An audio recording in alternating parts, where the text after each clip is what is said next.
Polle, please come up on stage, Hey. ladies and gentlemen. Give him a warm hand. Heb jij klikken? Yes, I do. There you go. Perfect, thanks so much. Wow, the clicker is almost bigger than the screen. Thanks for being here. And also I'm a bit intimidated, by the way. Some of you in the future will be either my boss or we will be the next Elon Musk or whatever. So I'm quite intrigued by the level of talent here. What I can talk about today is the future of advertising and mainly how I need you guys to fix it, because there's so much things wrong with advertising that we really need a joint effort to fix that. So my name is Polle de Maagt. I am Dutch, but I live in Belgium because at some point I met the most beautiful girl in the world and she turned out to be Belgian. But I don't have anything to say in our home, so I had to move from the Netherlands to Belgium. So during the weekends I live in Belgium, during the weeks I live in Amsterdam or in London, where I work. For the last couple of years I did marketing and digital for a range of companies, everything ranging from IKEA to Lego, Starbucks, Suit Supply and mainly KLM Royal Dutch Airlines. And there I do either special innovative projects or strategy. So my presentation isn't so much about the future of advertising. It is, like I said, mainly a plea for you guys to get involved and fix the stuff that are wrong. And I only have 25 minutes, and by now only 33 minutes and 15 seconds probably, so I'll get going. First of all, some products don't need advertising, but for the most of us and most of our products and services, we will need some sort of advertising to let the world know we are awesome and that they actually should use a product.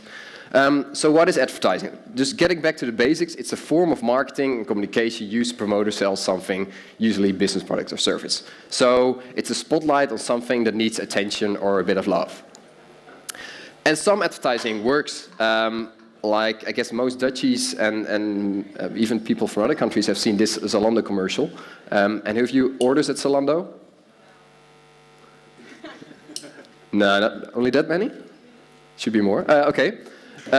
So I thought it would work. And sometimes advertising just pure art. So this is an advertising from Nike. And what they're doing here, they're doing a tribute to the last finishers during a marathon. So the person that finished last. And it's a beautiful one-take shot of people running the last episode of the marathon. It looks amazing.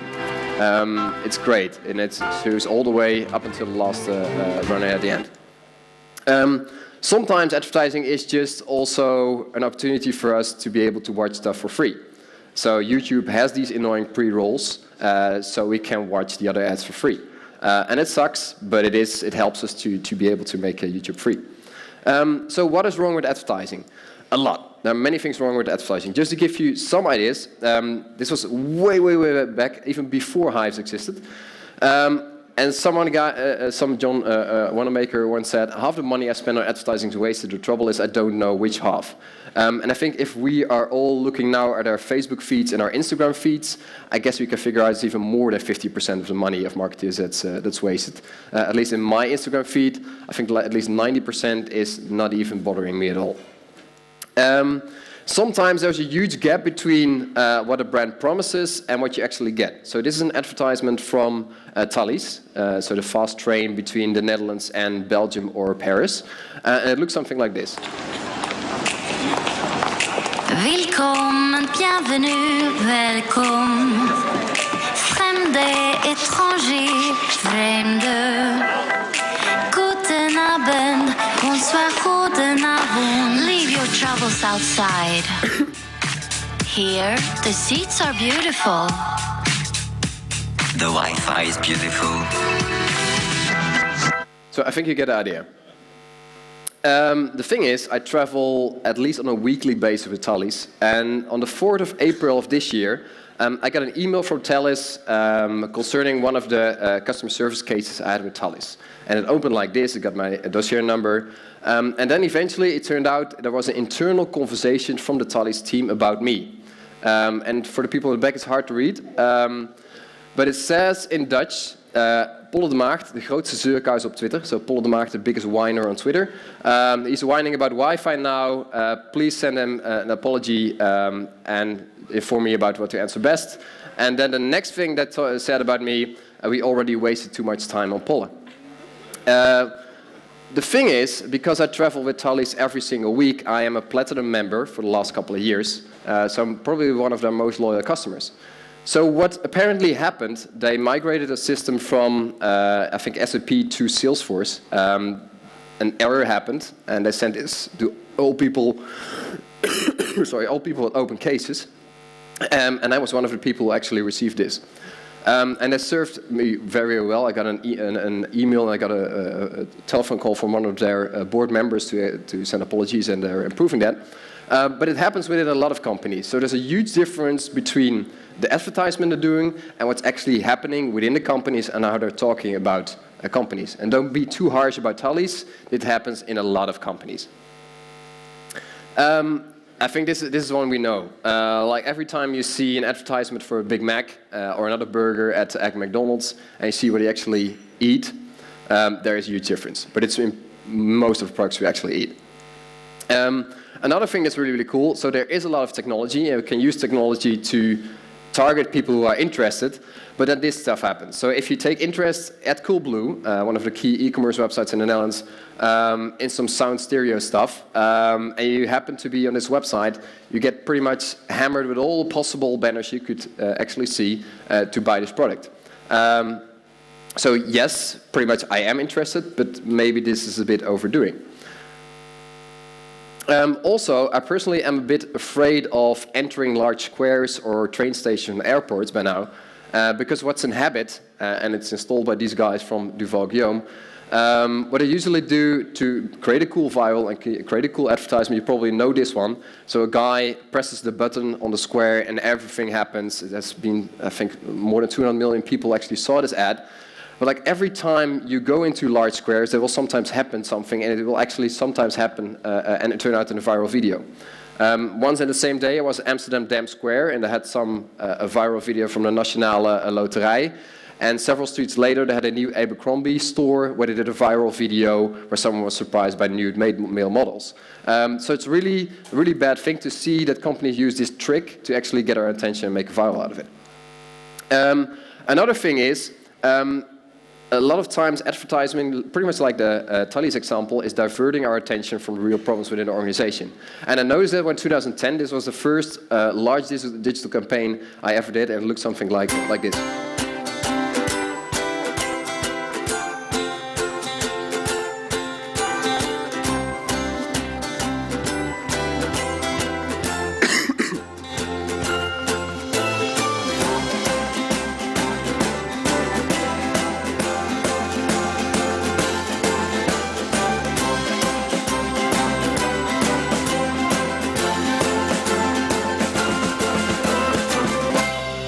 Welcome to KLM Surprise.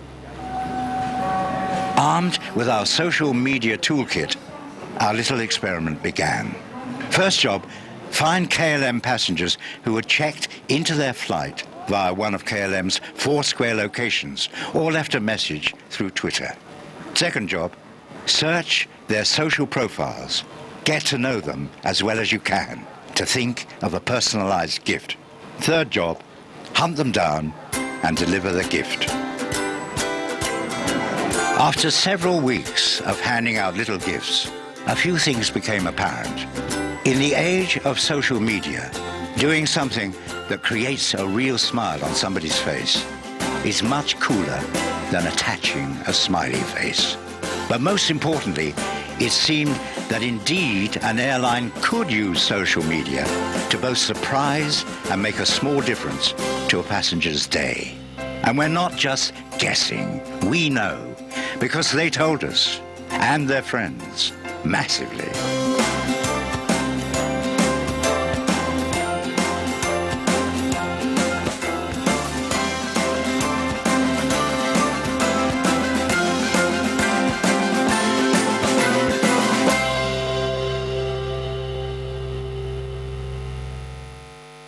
You like it or hate it?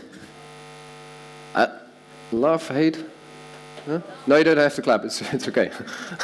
But the key learning from it was awesome to do. So we surprised people on the airport. But then after several weeks, someone sent a tweet to us saying, KLM, I love this campaign, but where is my suitcase? which is pretty much the point. So you can do all the campaigns you want in the world, but if you don't have the basics straight, if you don't have the basics right within your company, you're completely lost. So there started my career in trying to fix the stuff within advertising. And it's no wonder people only trust, the people that trust advertising is around 4%, while recommendation from others is way higher, up to 70 and 80%. So how to fix this? It's not easy, and also I'm pretty scared that we're entering a period that's even worse than the advertising period we are in right now. So some say it would be really, really cool if we ask real people to promote our products. And then you get stuff like this. So this is Celine. She has, I think, over 500,000 followers in Belgium. And from time to time, she posts a picture like this, posing completely natural, with her time to pamper my skin and prepare for the wedding with Clear Me Skin. Use code Celine10 for a discount. Okay, interesting influencer marketing, but this is really the way we want to go. Then content marketing, which is starting to look more like content diarrhea, especially if you look at your Facebook feed on a regular Friday. Each and every company wants to be the smartest one. If you are in the Netherlands during King's Day, every company wants to be the coolest one and wants to have a great piece of content about King's Day. Also, what's interesting about content, it's never the solution. It's always a step in between you and actually getting to where you are. It's either I need content to know how I can get from the KLM headquarters to here, but my eventual problem is to get to here. It's not the content I get to get there. So content marketing is completely overrated. Another thing is also creating solutions for problems that don't exist. So I recently was in a McDonald's in Rotterdam, and so then I have a really, really fancy swipe screen where you can choose which menu you can get, and then you get a ticket number, and then you have to go to the desk and give a ticket number, and then they prepare your meal. Which is, in a way, it's cool to experience this kind of swiping touchscreen thingy, but it completely reduced me back to a number. I already felt like a number when I was served in a McDonald's, but literally reducing me to a number makes it even worse. So yes, it's cool you can do something with swipe screens, but it isn't solving the problem or making it even personal. Another thing, bots and artificial stupidity. A lot of people are talking about bots and how things can make you smarter, and it's a huge hype now, which is quite interesting to see if you just, for example, interact with CNN and you say tech news, then they send you some tech news. And that's cool, they can do it, but it's in no way making our world smarter. An interesting thing was, in the Netherlands, a lot of people know that. So in 2011, they started a small experiment in a small city called Veenendaal. And what they did, they completely bugged every store there with cool technology. So they had beacons, cool QR codes, they had iPads for staff, they had anything they could think of. And in 2014, I guess, in 2014 they stopped the experiment, and they asked several people participating in the experiment, did you like this experiment? And one of the guys said, yeah, well, by focusing so much on the technical possibilities, we completely forgot what we do really, really well. Helping our customers in a nice and friendly way and making sure the sidewalk is clean. That's what it's all about. So yes, all this technology and this future in advertising is fantastic, but the basic thing is still making your customers happy and doing the basic stuff right. So true innovation is about making it easier for the customer. And not all is bad in advertising. Like in every area, there are a lot of creative people, there are a lot of problem solvers, and a lot of people who know all the techniques to seduce people to buy stuff. But let's use this smart stuff to actually make advertising better. So the future of advertising actually less ads and more acts.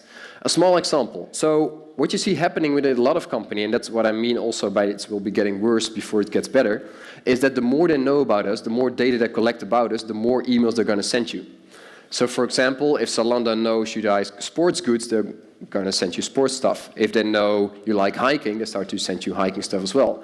If they know you like suits, they start sending you suit stuff as well. So instead of sending you less stuff because they know you better, they're actually sending you more stuff. And I would like to see more companies that would actually say, okay, I see you never opened our email for the last couple of months. We proactively unsubscribed you from our list because apparently we know you by now and you're just not interested. So rather than sending us more stuff, sending us less stuff. And there's a huge gap between this advertising overload we have and actually getting to stuff that works. And what I like, so I work for several companies, mainly for KLM Brothers Airlines, and my colleagues at KLM launched a bot and it is smarter than just a bot. So what it does is now via Facebook, you can actually receive your boarding pass, you can get updates from your gate, you can see your check-in, and can pretty much do anything you want via the messenger interface. So you don't have to go to the KLM.com website, you can just operate anything you would like to do with KLM on Messenger, which is a pretty interesting and helpful way forward. Another thing they did, we have a team that's trying to solve a lot of issues. So at some point, the person who said, hey, KLM is really, really cool, but where's my suitcase? It started out, it's now called the suitcase principle within KLM. And it started out a team that's actually actively hunting for mistakes within KLM. And one of the things that some person within the customer care agents spotted is the fact that if you lose something in a KLM airplane, you have to fill out a form. The form looks like that. It has 2 sides. You have to send it to KLM, you have to wait, and then eventually, hopefully or hopefully not, you get your stuff back. So, but if you lose, for example, sir, if you lose your iPad on an airplane, you probably know it was seat 16A or whatever. So the sooner we can get to the seat, the higher the chance actually we can retrieve the iPad. So she started a small team at the airport. The team is now 20 or 25 people. They actively hunt for lost objects by passengers. It could be anything, it could be laptops, iPads, or lost teddy bears. And we made it, because we love the service so much, we made a campaign movie out of it. I'm not going to show you, but because most of you will have seen it, with the dog and the finding stuff. And it was the most successful campaign we ever did, with over 27 or 30 million people actually seeing this campaign. And it's a difference from doing just a normal marketing campaign to building a service like that and actually highlighting that in a video. But also something that I like, because I love pizza, is the push for pizza button. So I always order either pepperoni pizza or margarita, and it would be fantastic to have this one in my home and just push the button and have a pepperoni pizza in the next 20 minutes. So I actually think this is an innovation that actually helps the world, at least me. But watching all these large companies, and a lot of things were told, talks about Apple and Airbnb and all these large companies, it doesn't help you getting a better startup or helping you getting a better advertiser. It doesn't help if watching Messi won't make you a better player. The only way to make advertising better is actually doing stuff differently every day. So I love doing small tests when it comes to advertising, when it comes to marketing. And I was inspired several years ago when I went to lunch in London. And I got the receipt, and apparently there was a handwritten thank you on the note. So I went to the owner of the bar and I asked him, why is there a handwritten thank you on the note? Well, he said, there's just a business case behind it, because I just know if I have a handwritten thank you, I get 28% more tips than if I don't have a handwritten thank you.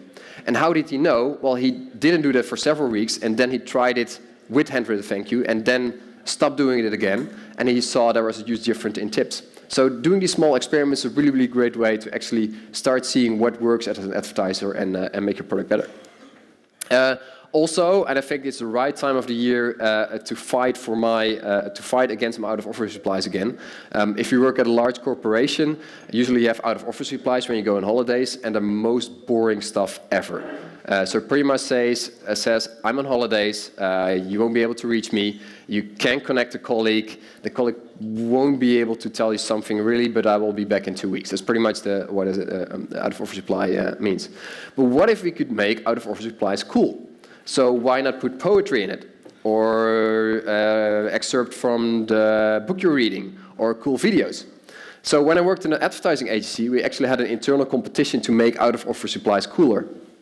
And the one that won, so the one that had the most replies, would actually win a bottle of champagne. And the cool thing about it is, rather than people sending us a message and being disappointed in the out-of-office reply we gave, actually people starting to mail us just to see what would be the cool out-of-office reply this year again. So instead of making it a negative experience, we turned it into something really, really positive. So recapping. Products and services need attention. We need, advertising is flawed. Advertising can help, but there are a lot of errors in that. The future of advertising is in less ads. We've all seen how advertising is bad, and more ads. I would really, really like to invite you to go out and fix it. I think the last thing, there will be so many people who have inspired you today, but please do something with it. It's quite common that you go to a conference and later just go home and forget about it and it's all lost. And if you do that, your time is wasted, my time is wasted, and it would be really, really bad. So I want to urge you to do at least something in the next 48 hours.